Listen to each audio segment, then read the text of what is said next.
pero confiados en ti, Señor, tenemos promesas eternas, Señor. Te pido, Señor, en esta hora que te glorifiques, Señor.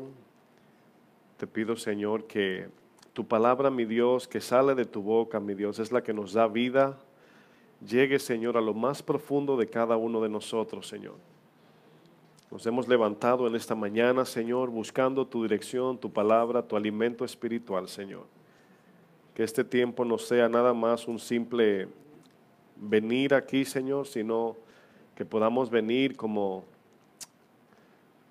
aquel mendigo que tiene hambre, Señor, y así venimos con el corazón sediento de ti. Háblanos, danos gracia, en el nombre de Jesús.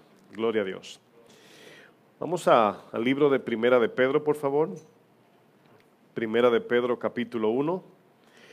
Vamos a continuar ya finalizando casi la serie ¿Por qué Jesús? Y en estas últimas 3 enseñanzas estamos hablando de su pago, su rescate y su gracia. El domingo pasado ya hablamos de su pago y en el día de hoy vamos a hablar de su rescate. Primera de Pedro, capítulo 1, verso 18. Me dice usted amén cuando llegue allí. ¿Ya llegaron? Bueno, dice, sabiendo que fuisteis, ¿qué dice? Rescatados. ¿Rescatados de qué? De vuestra vana manera de vivir, la cual recibisteis de vuestros padres. Aquí recibisteis la vana manera de vivir de nuestros antepasados. Dice, no con cosas corruptibles, y en este caso está hablando de rescate, como oro o plata, sino con la sangre preciosa de Cristo, como de un cordero sin mancha y sin contaminación. Dice, ya destinado el cordero desde antes de la fundación del mundo, pero manifestado en los postreros tiempos por amor de vosotros, y mediante el cual creéis en Dios, quien les resucitó de los muertos y le ha dado gloria, para que vuestra fe y esperanza sean ¿en quién? En Dios. Hay 2 películas que fueron basadas en la historia real, en un acontecimiento, ¿verdad?, real, y son unas películas que hablan de un rescate, ¿verdad?, así como el tema lo comparto hoy. La primera película se llama, en inglés es Saving Private Ryan, se llama en español Rescatando al Soldado Ryan, ¿verdad?, o Ryan. Y esta película consiste en la Segunda Guerra Mundial, donde habían 4 soldados en esta película, y en esta historia, ¿verdad?, podemos decir, 4 hermanos en esta guerra. Y la película consiste en que 3 de estos 4 hermanos perdieron su vida.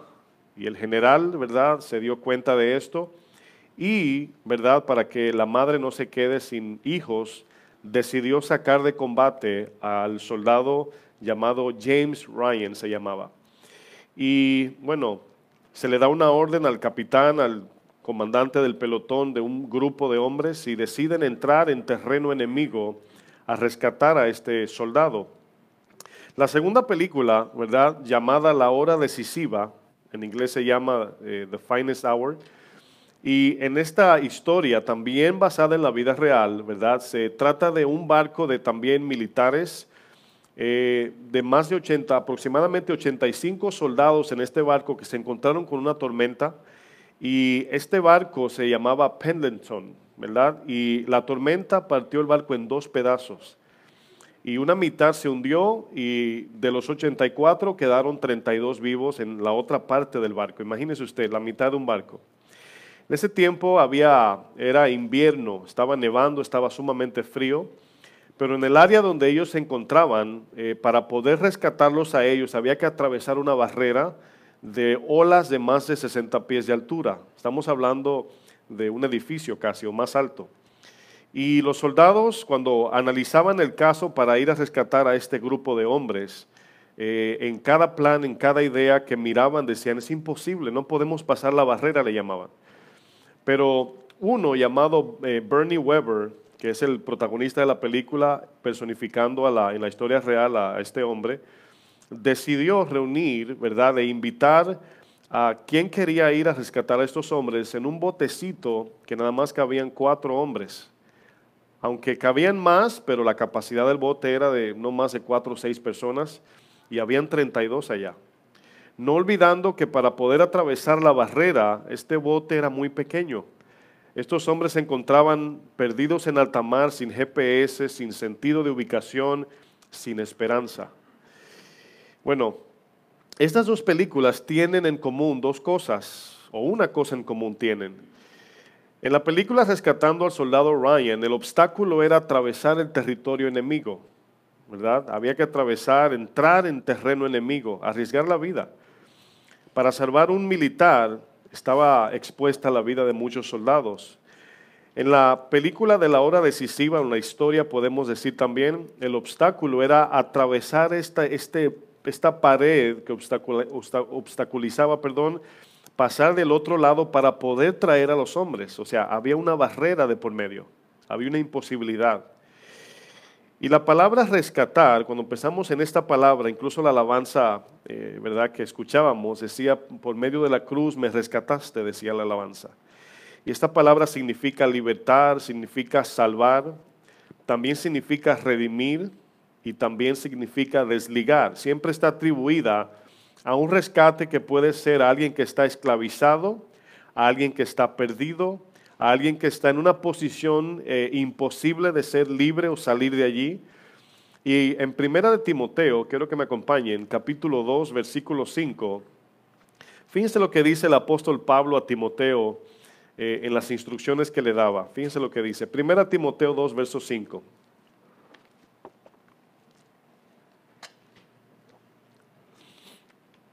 Dice, porque hay un solo Dios. ¿Cuántos dioses hay? Un solo Dios. Y un solo mediador entre Dios y los hombres. ¿Quién es ese? Jesucristo hombre.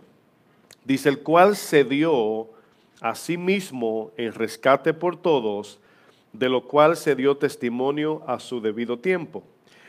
Debemos tomar en cuenta dos cosas sumamente importantes cuando se habla de rescate. La incapacidad del que está atrapado, pero también el precio a pagar para alcanzar a aquel que se encuentra en esclavitud o atrapado en algún lugar como en esta película. Bueno, hemos utilizado muchas veces la historia de los chilenos, ¿verdad? 33 que quedaron debajo de la montaña. Y aquí el apóstol Pablo, hay dos partes importantes que quiero, ¿verdad?, aquí explicar en este verso. En el verso 6, número 1 dice que Jesús se dio a sí mismo. Es importante entender eso, es importante leerlo y llevarlo al corazón. Jesús se dio a sí mismo. Si preguntamos con qué propósito, dice el texto luego, en rescate por todos. Jesús se dio así en rescate por todos. Bueno, en estas dos películas, ambas consistían en que para poder rescatar a las víctimas era una decisión de vida o muerte para llevar a cabo este rescate. En la película Rescatando al Soldado Ryan, cuando encuentran al soldado, ¿verdad? No sé si usted ha visto la película, pero él no se quería ir. No quería abandonar el terreno, porque él decía, yo fui llamado a pelear por mi país. Y cuando él comenzó con esta actitud que no se quería ir, ya salvarlo a él. Entonces los que estaban vivos allí se indignaron porque pensaban dentro de sí, este no entiende lo que costó llegar aquí. Este hombre no tiene idea de lo que nos costó la vida de algunos y la vida de nosotros alcanzarlo para que ahora nos diga que no se quiere ir.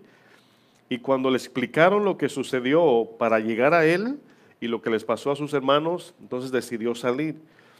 En el rescate, en la película La Hora Decisiva, el problema consistía en que nadie quería ir a salvar a estos hombres. Consistía en que ninguno estaba dispuesto a arriesgar su vida para salvar a estos hombres. Y el rescate de Jesús para salvarnos a nosotros, hermanos, ningún otro hombre podía hacerlo, solamente Dios podía hacer esto. En un momento en Lucas 22, verso 33, cuando el Señor está anunciando que va a ir camino a la cruz, a la muerte, Pedro se levanta y hace alarde de su autosuficiencia. Y dice el verso 33 de Lucas 22, dice, y él le dijo, Señor, dispuesto estoy a ir contigo, no solo a la cárcel, sino también a la muerte. Y él le dijo aquí Jesús, Pedro, te digo que el gallo no cantará hoy antes que tú niegues 3 veces que me conoces. Ahora, ¿qué estaba diciendo Pedro? Bueno, Pedro ignoraba que él mismo necesitaba el rescate, que la razón por qué Jesús iba a ir a la cruz era también para rescatarlo a él, el cual en este momento Pedro no entendía, como cuando le lavó los pies, le dijo, no me laves los pies.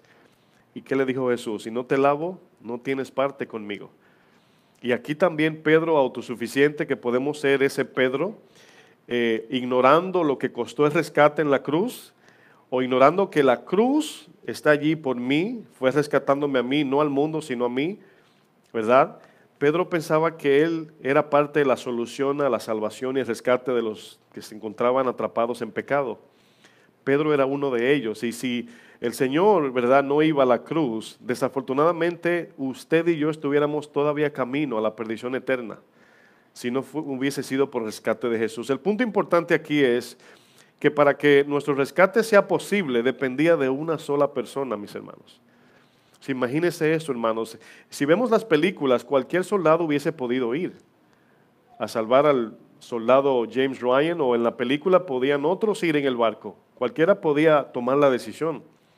Pero cuando se hizo la pregunta en el cielo, ¿verdad?, al revés de lo que el Señor preguntó, ¿quién irá por nosotros?, ¿verdad?, a la salvación preguntaron, ¿quién irá por el mundo? Y Jesús fue el único que dijo, heme aquí, Señor, yo iré por ti, iré delante de ti, haré tu voluntad. ¿Y qué implicaba esto? Como decía Primera de Pedro, no le costó al Señor su oro, su plata, cosas corruptibles, la vida misma de Dios, hermanos, en la cruz. Por eso es tan importante el Evangelio.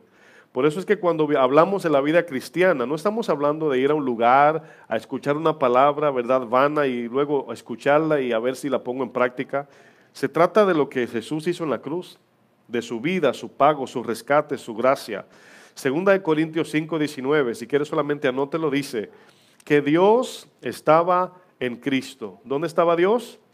En Cristo. Significa que Dios de toda la creación entró en el cuerpo de un hombre igual que usted y yo para poder llegar hasta aquí. Usted quizás no medite mucho en eso, que implica Dios entrar en un cuerpo corruptible, ¿verdad? Pero el Dios de la creación, perfecto, santo, justo, lleno de todo el poder que usted se imagina, el que sustenta la vida, hermanos, de todo lo que existe, decidió humillarse según Filipenses 2. Se humilló como un hombre corruptible como usted y como yo, por amor a nosotros, hermanos. Miren, hay dos maneras de nosotros ver nuestro valor. Nosotros no podemos, debo decir, no debemos nosotros darnos el valor que merecemos, o sea, lo que somos. Eso lo hace Dios. Cuando usted dice yo soy perla de Dios, es jactancia.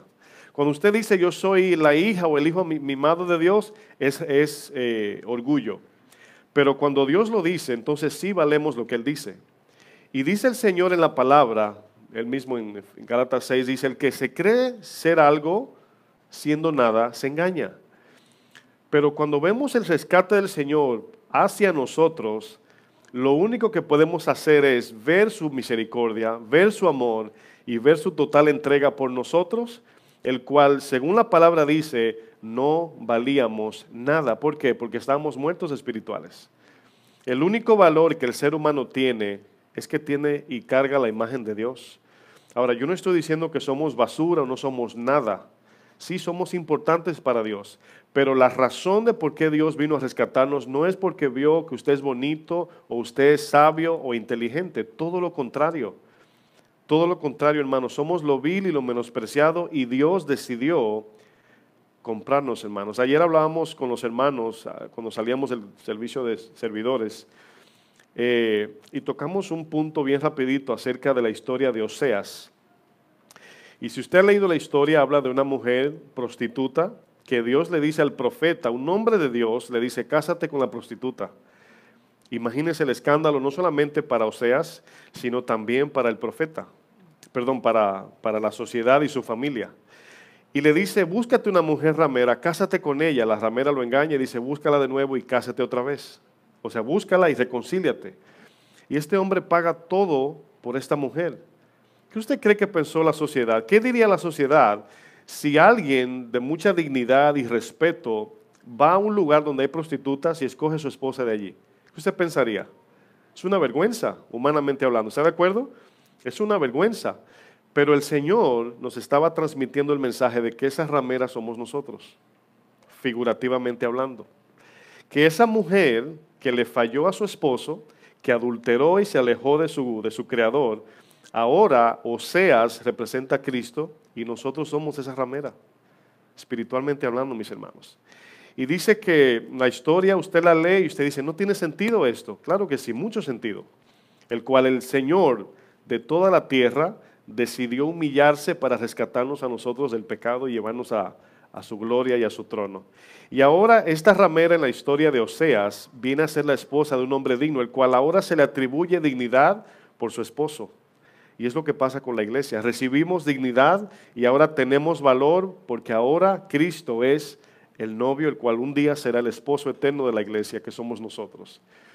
Dice que Dios estaba en Cristo reconciliando consigo al mundo, no tomándoles en cuenta a los hombres sus pecados, y nos encargó a nosotros la palabra de reconciliación. ¿Cuál fue el costo, verdad, de nuestro rescate, hermanos? No sé si usted se ha preguntado lo que le costó a Jesús. Yo estaba meditando en la alabanza, y cuando hablamos de rescate debemos de tomar en cuenta tres cosas, si bien puedo recordar. Número uno, ¿quién nos rescató? ¿Quién es la persona que entregó todo por nosotros? Número dos, ¿qué sufrió esa persona? ¿Qué sufrió? ¿Cómo sufrió? Y número tres, lo que nosotros valíamos. Ahora, si yo le digo a usted, ¿quién de ustedes, y digo esto con respeto, es de manera figurativa, ¿quién de ustedes trabajaría por 3 años, ahorra su dinero y compra con ese dinero una bolsa de basura? ¿Quién haría eso?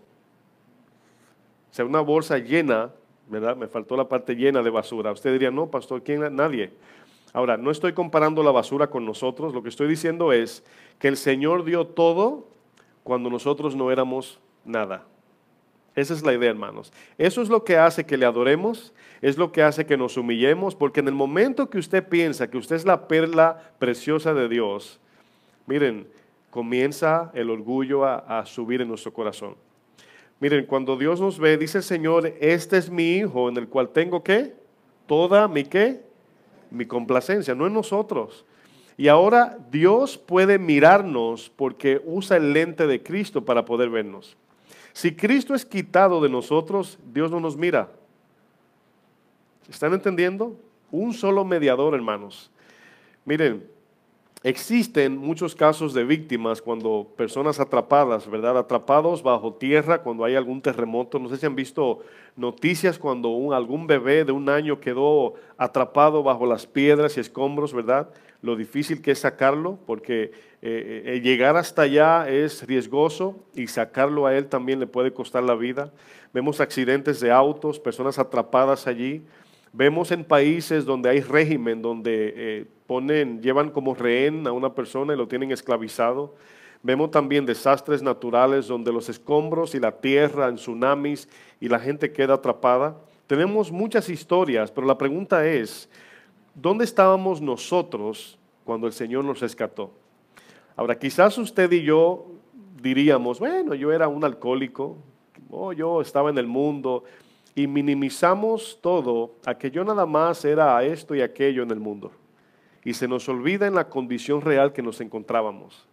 Si usted piensa que si el único problema que usted tenía era que a veces mentía, se daba sus traguitos y bailaba en el mundo y hacía, ¿verdad?, cuanta cosa. ¿Usted cree que Cristo fue a la cruz por ese poquito?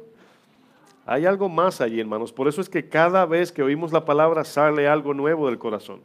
Y usted dice, wow, mira, también soy así, y también soy así, y ese soy yo. O sea, la palabra no nos está diciendo aquí quién es mejor que nadie, cada vez más llevándonos a la realidad de nuestra condición de pecado para que podamos anhelar a Cristo con todo nuestro ser. Si usted no tiene hambre de Cristo, nunca lo va a buscar, le va a aburrir el mensaje. Pero cuando usted sabe que solamente Él lo puede salvar, Cristo va a ser exclusivo para usted. Quiero que vayamos a Éxodo para ejemplificar un poquito acerca de nuestra esclavitud. Yo sé que es difícil usted comparar su vida espiritual con la esclavitud de Egipto, pero Egipto es la manifestación más visible de dónde nos encontrábamos espiritualmente. Desafortunadamente, a muchos de ustedes, ¿verdad?, cuando salieron del mundo, igual que yo, no nos estaban dando con un látigo o con un palo, o no estábamos encadenados con cadenas literalmente hablando. Pero cuando pensábamos, hermanos, en salir de la esclavitud del pecado en cual estábamos ahogados, sin Cristo era imposible. Fíjense lo que dice aquí Éxodo capítulo 3, versículo 7. ¿Están allí? ¿Llegaron? Dice, dijo luego Jehová, dice, bien he visto la aflicción de mi pueblo, que está ¿dónde? En Egipto. Aquí Egipto es representación del mundo, hemos estudiado. Dice, y he oído su clamor a causa de sus exactores, pues he conocido sus angustias. Dice, y he descendido, ¿para qué? Para librarlos. La palabra librar significa redimir, rescatar, salvar, la misma palabra. Dice, de mano de los egipcios y sacarlos de aquella tierra a una tierra buena y ancha, a tierra que fluye leche y miel, a los lugares del cananeo, eteo, amorreo, fereceo, heveo y el jebuseo. Ahora, quiero decir eso, hermanos. Miren, le voy a hacer una pregunta para que usted analice lo siguiente. ¿Cuántos de ustedes se encuentran en esa disyuntiva donde usted sabe que tiene que agradar a Dios, pero su corazón no quiere? Porque Pablo dice, lo que quiero hacer no hago. Aunque Pablo está hablando de otra cosa, esta pregunta es importante. ¿Cuántos de ustedes dice, quiero agradar a Dios, pero mi corazón no quiere?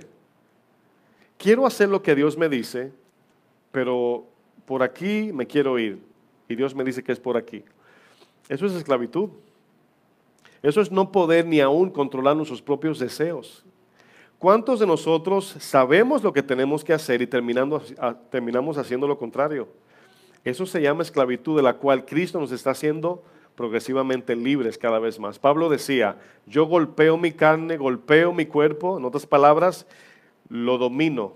Le digo que no a la carne cuando me pide algo que no es de Dios. Pero no podemos hacer esto sin Cristo. Hay deseos de este mundo, hermanos. La esclavitud de Egipto, comparada con la esclavitud de hoy, no es lo mismo. En Egipto eran golpes, angustia, opresión. Hoy es deleite de la carne, hermanos, es más difícil. Porque a usted le dan con un palo y usted corre, pero a usted le ofrecen pan. ¿Y qué sucede? Usted no corre, usted se acerca. Entonces, cuando hay alimento a la carne, usted también está en acuerdo. Usted dice, sí, yo quiero de eso. Sin darnos cuenta que vamos camino a la boca del lobo. En ese sentido, en la boca, las manos de Satanás. Mira lo que dice el verso 9. Dice, el clamor pues de los hijos de Israel ha venido delante de mí. ¿Cuántos de ustedes han clamado a Dios cuando están gozando en una fiesta? Señor, líbrame de esta fiesta. Ahí está el engaño del corazón. ¿Cuántos en su tiempo atrás, verdad, o quizás ahora, teniendo, verdad, sexo fuera del matrimonio, verdad, dice, Señor, sácame de aquí en el momento del acto? No, mis hermanos, es atrapado en el pecado. Dice, he visto la opresión con que los egipcios los oprimen.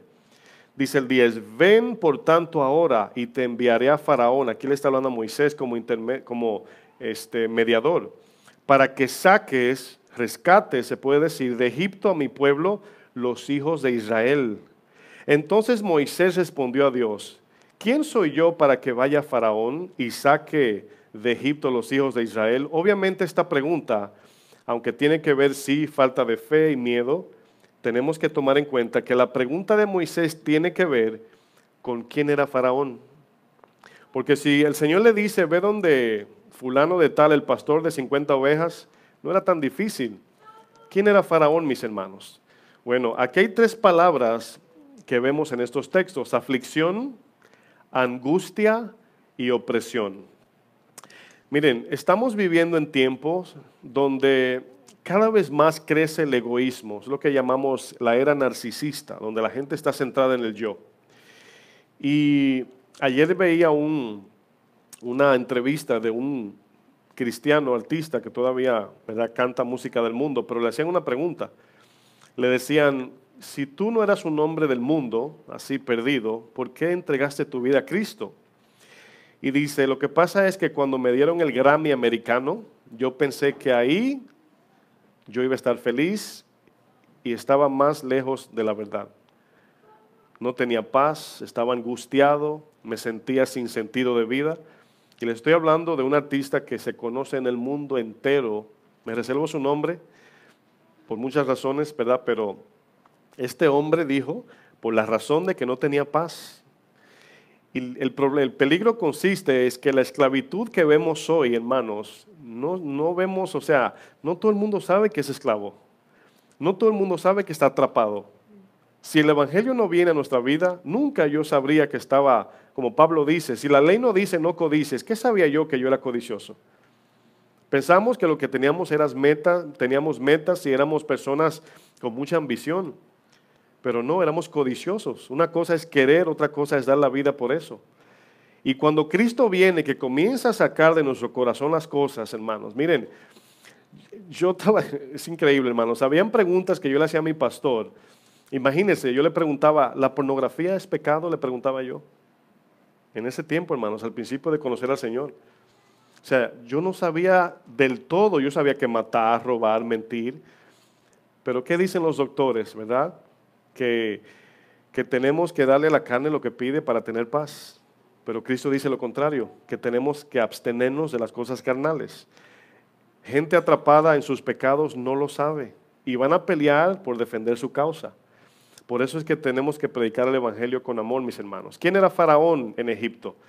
Bueno, Faraón era nada más y nada menos que el rey más poderoso de toda la tierra.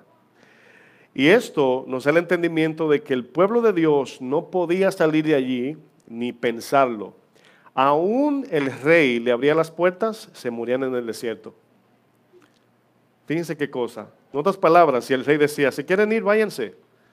No era solamente el rescate, sino cuidar toda esa gente. Dice que aproximadamente 6 millones de gente salieron de allí. Piense usted, hermanos. No solamente era dejarlos ir, sino nadie le abrían las puertas y decían, no, ¿y a dónde voy a ir? Es como en este mundo, la gente no sabe a dónde ir. La gente no tiene idea de dónde se encuentra la solución. Faraón, en la Biblia, se le hace una referencia o representación directa a Satanás. Faraón representa el anticristo de los últimos tiempos. Usted va a ver lo que sucedió en Egipto, ¿verdad? Usted lo va a ver en el fin de los tiempos. Y Faraón, por ejemplo, en Ezequiel 29, fíjense lo que dice. Ponga, a ver si le voy a decir, sí, vamos a Ezequiel, porque hay 2 versos que voy a ver allá. Ezequiel 29, versículo 3. ¿Qué significa cuando decimos que algún nombre en la Biblia representa a Satanás? Significa que Satanás está operando detrás de ese hombre, ¿verdad? De rey, algún príncipe, etcétera. ¿Cómo sabemos esto? Bueno, la Biblia lo dice. Ezequiel 29, verso 3. Fíjense lo que el Señor dice al profeta. Dice, habla y di, así ha dicho Jehová el Señor. He aquí yo estoy contra ti, Faraón, rey de Egipto. ¿Cómo le llama luego? El gran dragón que yace en medio de sus ríos, el cual dijo, mío es el Nilo, pues yo lo hice. Bueno, usted diría, pastor, no, simplemente es una referencia figurativa. Bueno, devuélvase un capítulo al 28, verso 12. Otra referencia al rey de Tiro.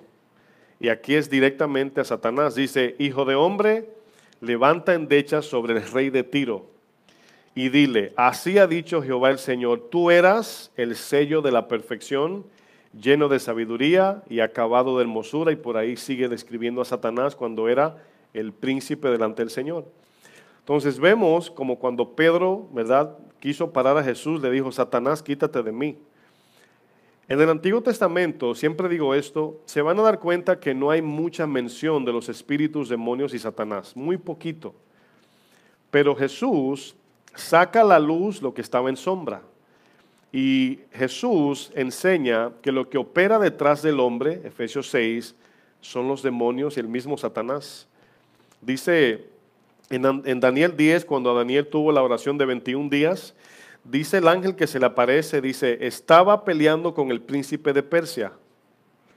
O sea, el demonio que gobernaba Persia en ese tiempo. Y ahora luego vendrá otro príncipe para el gobierno que sigue. Entonces estamos viendo guerras espirituales donde las noticias ni saben esto. Los que no son creyentes no entienden esto. lo que está operando detrás. Y Faraón es una representación directamente de Satanás, las obras de Satanás. Y aquí nos damos cuenta, hermanos, que el pueblo de Dios, cuando fue libertado de Egipto, ¿quién fue el mediador? Moisés. Pero se dan cuenta que cuando Moisés lo libertó, no fueron libres verdaderamente, que aún saliendo de Egipto, todavía había que sacar a Egipto de ellos, como cuando alguien se convierte y puede venir a la iglesia, pero todavía el mundo no ha salido de su corazón. Esa es la conversión real. No es cuando decimos, ya no bebo, no bailo y vengo a la iglesia. Si sigo amando el mundo, todavía el mundo no ha salido de nosotros. Entonces el rescate de Jesús tiene que ver que Jesús viene a limpiar nuestra casa para que habite el Espíritu Santo como templo de Dios ahora. Y el Señor ejecutar sus obras en la tierra. Juan 8:36 dice, así que si el Hijo os libertare, seréis verdaderamente libres. ¿Sabe de dónde viene este verso, el contexto? De que ellos se jactaban de ser hijos de Abraham. Y cuando Jesús le dice, ¿verdad? Ellos le dicen, Moisés nos dio pan en el desierto. Y el Señor le dice, no fue Moisés que se lo dio, fui yo. No fue Moisés. Además, ese pan era una representación de mí. Y cuando ellos dicen, danos de ese pan, dice, yo soy el pan. Yo soy el pan que sacia para hacerte libre de aquellas cosas que te hacen adicto. La palabra verdaderamente significa que todavía no eran libres. Aún lo fueron a rescatar. Todavía, como hemos escuchado a través de la historia, donde hay gente que ha sido libertada de la esclavitud en cadenas, pero vive todavía como esclavos en su corazón y en su mente. Y el pueblo de Dios salió de Egipto, pero todavía Egipto estaba con ellos en el desierto. Una cosa es salir del territorio, ¿verdad? Otra cosa es sacar el sistema de Egipto en nuestro corazón. Aunque Dios los sacó, ¿verdad? Con mano poderosa, todavía ellos seguían con Egipto en su corazón. Bueno, perdón, Jesús usa metafóricamente nuestros cuerpos como si fuera casa. Usted lo va a notar en la Biblia. ¿Somos casa de quién? Casa de Dios, ¿verdad? Somos templo del Espíritu Santo. Bueno, en Juan 12, verso 31, fíjense lo que dice allí. Jesús utiliza ejemplos como nuestro cuerpo es morada espiritual. También Jesús habla de que Él venía a limpiar esta casa para que el Espíritu pueda morar allí. También habla de que el Señor mismo, el Señor Dios, iba a morar en nosotros como casa espiritual. Juan 12:31, fíjense lo que dice. Dice, ahora es el juicio de este mundo. Dice, ahora el príncipe de este mundo, ¿qué dice luego? Será echado fuera. Ahora, ¿qué significa ser echado fuera? Bueno, Jesús está haciendo una referencia donde cuando Jesús llega a la tierra se encuentra con muchas cientos de gentes endemoniados. Dice en un momento cuando sanó a una mujer que estaba encorvada por 18 años, el Señor dice, no era necesario sanar a esta mujer que Satanás tenía esclavizada o atada. Pero cuando Jesús va a la cruz, hermanos, Jesús ahora echa a Satanás fuera. ¿Fuera de dónde? Fuera de la casa. ¿Cuál casa? Nuestro cuerpo. Voy a leer dos versos, solamente rapidito anótelo, Efesios 2:1. Dice, y Él os dio vida a vosotros cuando estabais muertos en vuestros delitos y pecados, en los cuales anduvisteis en otro tiempo, antes de conocer a Cristo, siguiendo la corriente de este mundo. Yo estaba viendo unos videos de broma que hacen en Japón.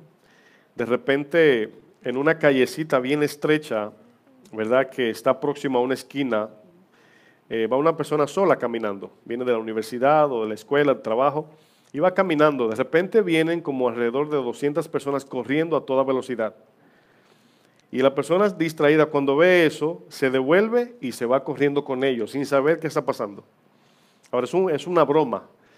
Cuando yo vi eso, me acordé de lo que dice este verso, la corriente de este mundo.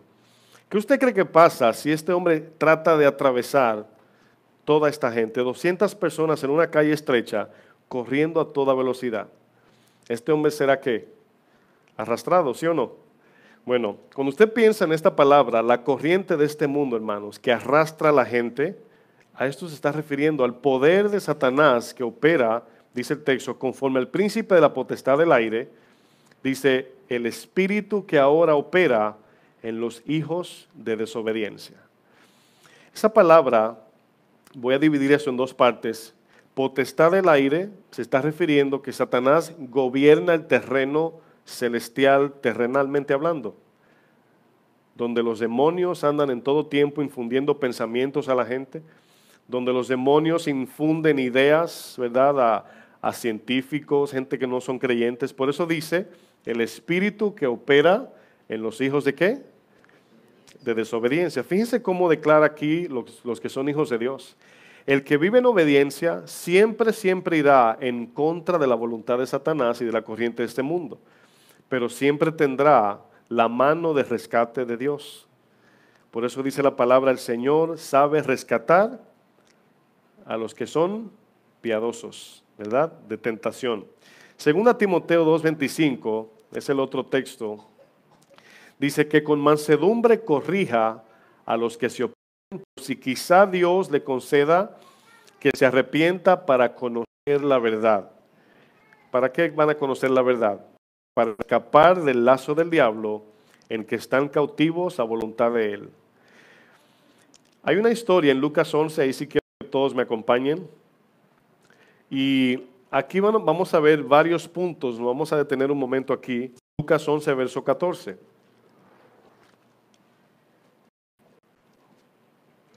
En este verso nos vamos a dar cuenta que si Cristo no hubiese venido, nadie hubiese podido rescatarnos de las garras del enemigo, mis hermanos. Fíjense lo que dice Lucas 11, versículo 14. ¿Están todos allá? Fíjense bien, dice, estaba Jesús echando fuera, ¿qué? Un demonio que era mudo. Dice, y aconteció, no significa que todos los que son mudos tienen un demonio, ¿ok? No significa eso. A veces, vemos en la Biblia que a veces la bipolaridad, la fiebre, ¿verdad? O sea, ¿cuántos le dan fiebre aquí? No significa que usted tiene un demonio, ¿verdad? Pero habían demonios que le infundían fiebre a la gente. Dice, le sacó el demonio y se fue la fiebre. Entonces, no siempre eso está conectado con nosotros a un demonio, pero a veces sí. Dice, y aconteció que salido el demonio, el mudo habló. Dice, y la gente, ¿qué pasó? Se maravilló.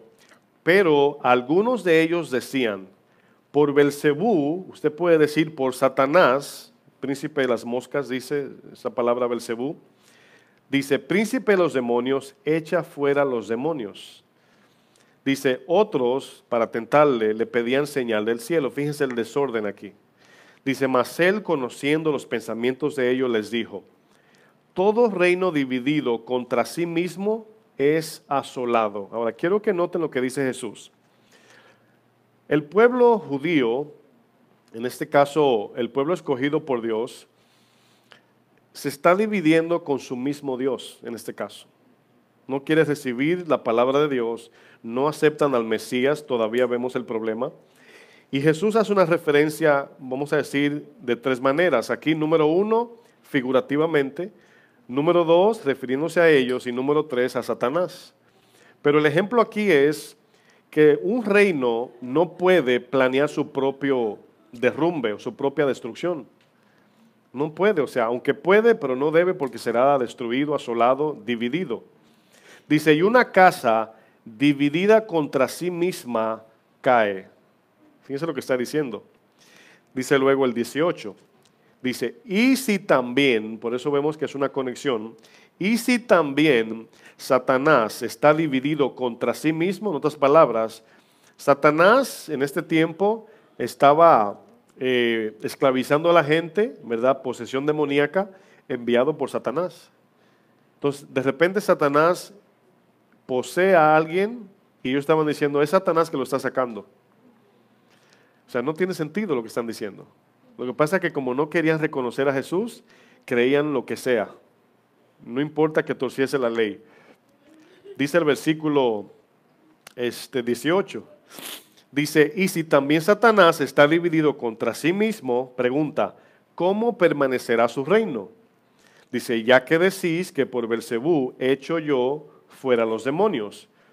Ahora, ¿se están dando cuenta de lo que está diciendo los fariseos? Que Jesús es Satanás. Le están atribuyendo a Jesús obra de Satanás. Dice el 19, pues si yo echo fuera los demonios por Belcebú, dice, vuestros hijos, ¿por quién los echan? O sea, los que sacan demonios, ¿en nombre de quién los sacan? Si yo soy Dios en este caso. Dice, por tanto, ellos serán vuestros jueces. Dice, mas si por el dedo de Dios echo yo fuera los demonios, ciertamente el reino de Dios ha llegado a vosotros. Ahora, fíjense esta palabra.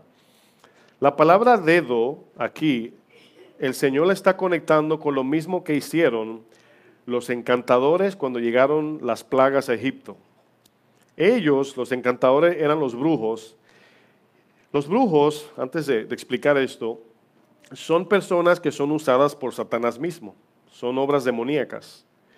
Y los brujos le dicen a Faraón, esto no es más que el dedo de Dios, cuando llegó la plaga. Y Faraón se endureció y no le hizo caso. Ahora, fíjense lo que están diciendo. Este dedo es el poder de Dios. O sea, no hay nada contra lo que viene. Y aquí dice el Señor, mas si yo por el dedo de Dios echo fuera los demonios, ciertamente quien lo está haciendo es Dios mismo.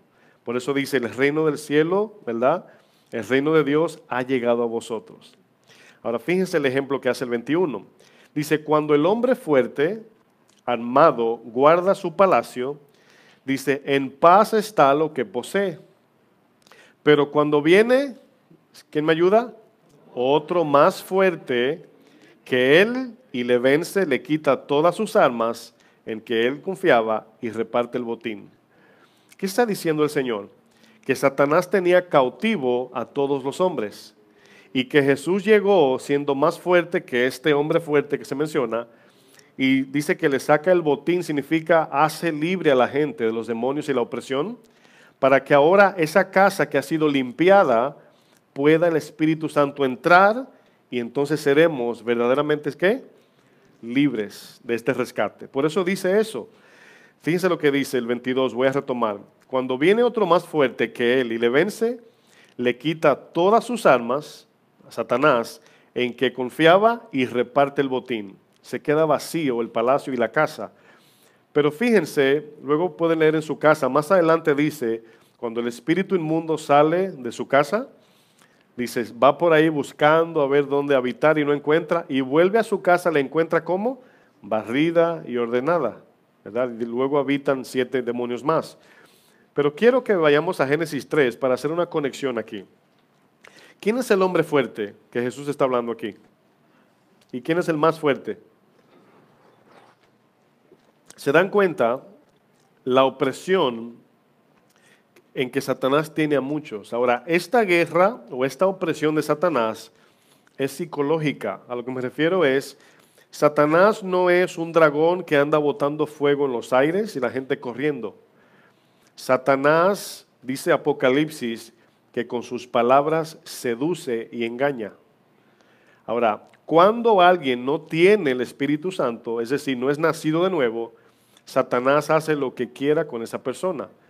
Si entendemos que es limitado Satanás, pero Satanás gobierna, dice a los hijos de desobediencia, Satanás es el que los guía, hace su voluntad. Pero fíjense aquí, ¿qué pasó en capítulo 3 de Génesis? Todos sabemos que el pecado, allí se originó todo. Pero en el verso 15, el Señor dice algo profético, algo futuro. Dice luego que pecó Eva, Adán, vemos que la serpiente engañó a Eva. Dice el Señor aquí en Génesis 3:15, dice, y pondré enemistad entre ti, aquí la serpiente Satanás, y la mujer es Cristo y su iglesia, en todo el sentido. Por eso Jesús le dijo a Pedro, las puertas del Hades no prevalecerán contra la iglesia. Dice, y entre tu simiente, la simiente de Satanás sembrada en Adán, y la simiente suya, la simiente de Dios, de Cristo, ¿verdad? Ahora, aquí hay 2 simientes. La primera simiente es adámica, es terrenal, es perecedera. La segunda simiente viene de Dios, es la que nos da el nuevo nacimiento. Pero fíjense lo que dice luego. Esta simiente, la iglesia o Cristo, te herirá en la cabeza Y aquí habla de la victoria en la cruz. Y dice, y tú a la serpiente la herirás en el calcañar. Y calcañar es una herida, vamos a decir, que no es de muerte, por así decir. Es una herida donde Jesús no va a morir, a eso se refiere. Ahora, vemos que al que se le da en la cabeza, queda muerto, queda derrotado. Pero una herida del pie no mata. Aquí es donde vemos que Satanás fue el instrumento que Dios usó como medio para que Jesús fuese a la cruz. Y en la cruz el Señor pagó por usted y por mí, y dice, como decía la alabanza, nos rescató por medio de su sacrificio, hermanos. Ahora, yo le estoy describiendo, obviamente, por encima, lo que cuesta y lo que significa nuestro rescate, hermanos. No estamos hablando de una soga que caemos en un hoyo, no estamos hablando de un pago con oro o plata, estamos hablando de la entrega del mismo Creador por nosotros, hermanos. Cuando entendemos esto, todo absolutamente cambia en nuestras vidas, nuestra manera de pensar, nuestra manera de vivir, el valor que vemos en nosotros. Cuando entendemos lo que Jesús hizo en la cruz. Quiero ir a Colosenses 2:13 para ver un ejemplo allá. Colosenses 2:13, fíjense lo que sucedió en la cruz.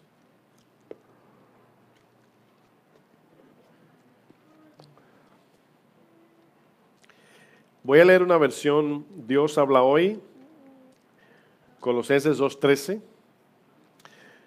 Esta versión le explica un poquito más simple. Dice el verso 13, ¿están allá? Dice, ustedes en otro tiempo estaban muertos espirituales. Ahora imagínese usted cómo se liberta un muerto espiritual, como el caso de Pedro queriendo ir a morir con Jesús. Dice, a causa de sus pecados y por no haberse despojado de su naturaleza pecadora, ¿verdad? Estaban muertos, pero ahora Dios les ha dado vida juntamente con Cristo. Ahí está la libertad. Dice, en quien nos ha perdonado todos los pecados. ¿Cuántos? Todos. Ahora, cuando usted en la Biblia lee que nuestros pecados son perdonados, no solamente está hablando de lo que hemos cometido, sino también del cambio de nuestro corazón. La sangre de Jesús nos perdona y nos limpia. ¿Están de acuerdo? O sea, no solamente es, sí, me perdonó lo que hice ayer, sino que también me limpia el corazón de maldad. Entonces, perdón de pecado es importante porque la esclavitud consistía en que aunque el pueblo salió de Egipto, todavía no eran libres de no pecar o de vivir en la voluntad de Dios. Pero Cristo sí verdaderamente nos hizo libres. Dice Dios, verso 14, anuló el documento de deuda que había contra nosotros y que nos obligaba. Dice, lo eliminó clavándolo en la cruz. Dice el 15, Dios despojó de su poder a los seres espirituales que tienen potencia y autoridad y por medio de Cristo los humilló públicamente llevándolos como prisioneros en un desfile victorioso. O sea, dice que exhibió a los demonios, a Satanás, a todos en la cruz. ¿Cómo los exhibió? Le quitó el poder que Satanás tenía sobre nosotros como seres humanos. Por eso es que cuando usted ahora le predica a un no creyente, esa persona no, por así decirlo en cierto sentido, no está incapacitada de escuchar el mensaje y decidir a qué Dios quiere servir. Esa es la idea, parecido como sucedió en Egipto. En Egipto Moisés fue allá y no los obligó a salir, si usted sabe la historia. Le dijo, el Señor ha venido a salvarlos a ustedes. Ahora usted conoce la historia, fue todo queja desde que salieron hasta que no llegaron, ¿verdad? Pero ahora usted y yo, hermanos, el rescate que ahora tenemos en Cristo, ahora tenemos la libertad de vivir como vivió Cristo. Quiero que volvamos a 1 de Pedro, capítulo 1. Fíjense lo que dicen esas palabras, hermanos. En la película del soldado Ryan, nos damos cuenta de algo que es impactante, es cómo estos soldados estaban dispuestos a morir para salvar a este muchacho. Fíjense lo que significa lo que Pablo, creo que Antonio leía, acerca de cuando Pablo le dice a Timoteo, como buen soldado de la milicia, tienes que militar conforme al plan que fuiste llamado. Ahora usted se imagina, hermanos, un soldado que va a la guerra y de repente ve la guerra y dice, yo me quiero ir para mi casa al segundo día. O que en la guerra esté allí y de repente esté en el teléfono escondido detrás de una mata y no peleando la guerra, la batalla de la fe, entiéndase. Eso sucede hoy, hermanos. Primera de Pedro 1, verso 18. Fíjense cómo comienza Pedro, dice sabiendo. Ahora, ¿cuántos saben que fueron rescatados por Jesús en la cruz? Ahora, esta palabra, sabiendo, la usa Santiago. Dice, cuando se encuentren en diversas pruebas, ¿verdad? Gócense. Bueno, ¿por qué? Dice, sabiendo que la prueba de vuestra fe, ¿qué produce? O sea, al saber esto, todo lo demás cambia, nuestro entorno, nuestra manera de ver nuestra vida cristiana. Sabiendo que fuisteis rescatado de vuestra vana manera de vivir. La palabra vano significa perecedero, vacío, sin sentido, sin propósito. Dice, la cual recibiste de vuestros padres, o sea, heredamos, adámicamente hablando, un estilo de vida que va camino a muerte. Aunque nos vaya bien económicamente, aunque nos graduemos de la universidad, sin Cristo estamos camino a perdición. Porque usted piensa en una persona, piense en alguien que alcanzó la prosperidad terrenal en todo el sentido, ¿verdad? Bueno, tiene, para ser generoso, 80 años de vida. Pero usted sabe lo que es una persona con dinero, graduada, profesional, ¿verdad? Todavía siguen sin sentido de vida. Porque una profesión no es lo que le da valor a la gente. Dinero, fama, renombre, no es eso. Y aquí dice, nos rescató Cristo de nuestra vana manera de vivir, la cual heredamos de manera adámica. Pero dice que no fuimos rescatados con oro o plata, hermanos. O sea, ¿cuánto costó nuestro rescate? ¿Qué tan caro le salimos a Dios? Y aquí es donde todo comienza a tener sentido, hermanos. Donde el Señor estaba dispuesto a darlo todo por algo que no costaba nada. Ese es el Evangelio, mis hermanos. El verso 19 dice, sino con la sangre preciosa de Cristo. Cuando usted lee la Biblia, ¿usted ha escuchado en algún versículo donde somos llamados preciosura de Dios? ¿Lo ha leído alguna vez alguien? Somos, ¿verdad?, perla preciosa de Dios, como muchos piensan y le dan ese tipo de ánimo a la gente y eso lo único que produce en mi corazón es jactancia. Bueno, el Señor me salvó porque soy su perla. ¿Cuántos han tenido, bueno, no voy a decir eso porque puede levantar una mano por ahí, pero por ejemplo, en una casa donde hay más hermanitas y una pelea con la otra y dice, yo soy la hija mimada de papi? Eso es orgullo, eso es jactancia, ¿sí o no? Pero cuando entendemos, mis amados, que para Dios, obviamente cuando Dios nos miraba, no veía nada atractivo en nosotros. Todo lo que hoy podemos disfrutar es por el amor de Él. Cuando alguien te hace un favor sin ver nada en ti, ese favor tiene precio, tiene valor, tiene sentido. Yo creo que en el viernes hablaba de que hay gente rica que quisieran que la gente lo apreciasen por lo que ellos son y no por lo que tienen. Y cuando tienes riquezas y alguien se le acerca, su pregunta es, ¿qué quieres?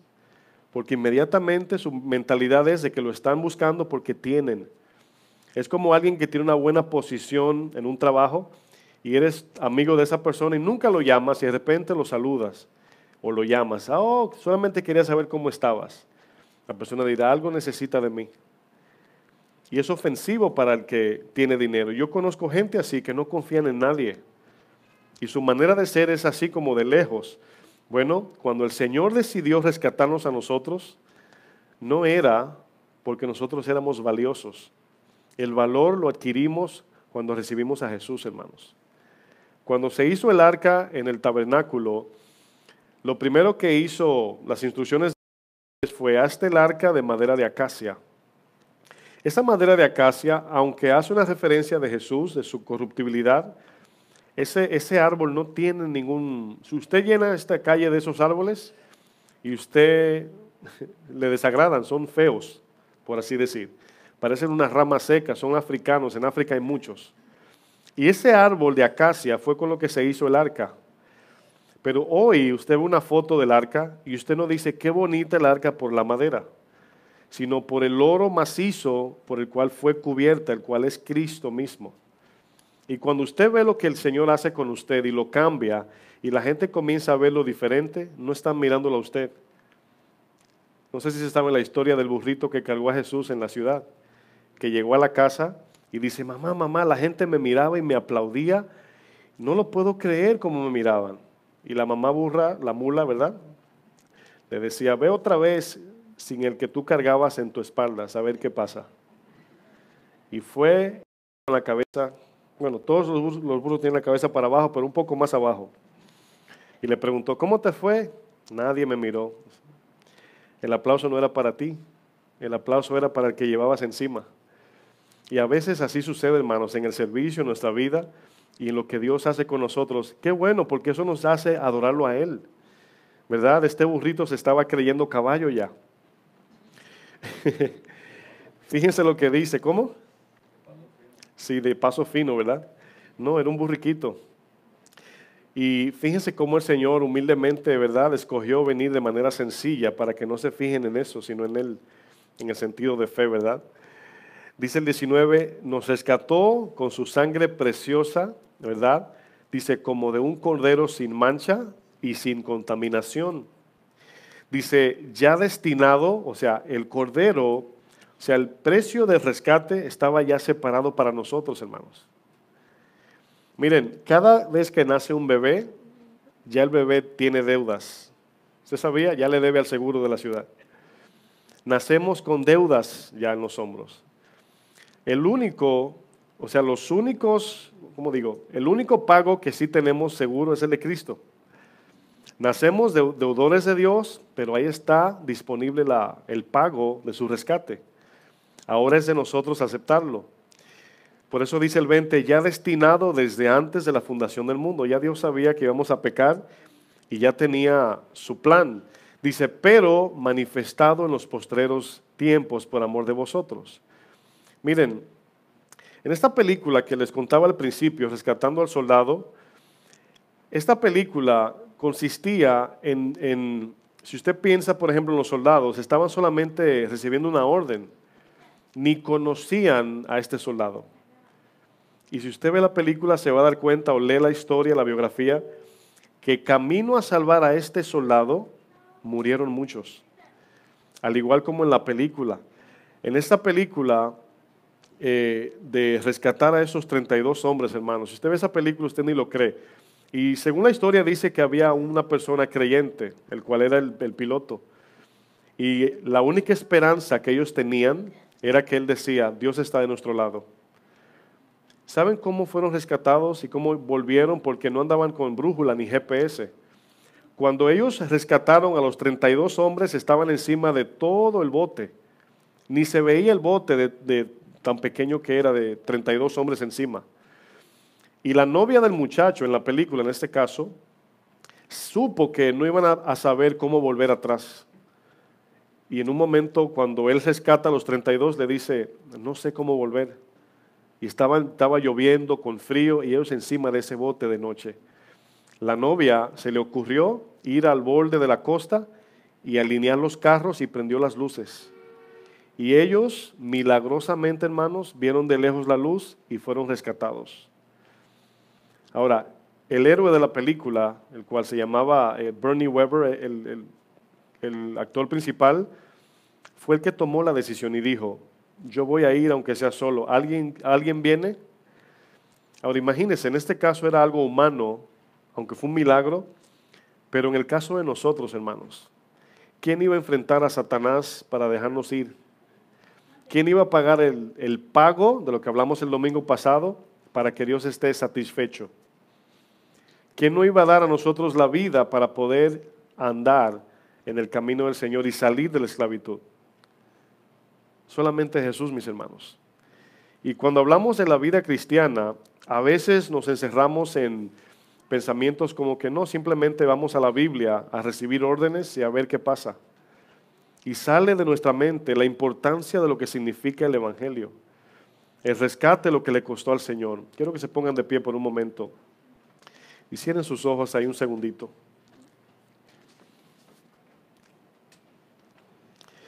Si Dios no hubiese venido, mis hermanos, a rescatarnos, hubiésemos perecido en nuestros pecados a eterna condenación.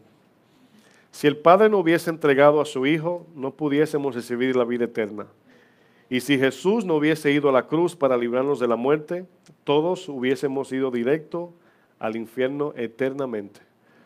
Hoy nuestro enfoque es el cielo. Nuestro enfoque es el reino eterno de Dios, gracias a Jesús.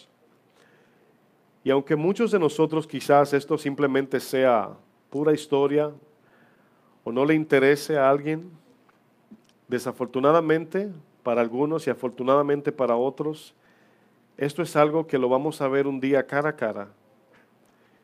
Y podremos abrazar a nuestro Señor por cuanto Él de su corazón nació el rescatarnos.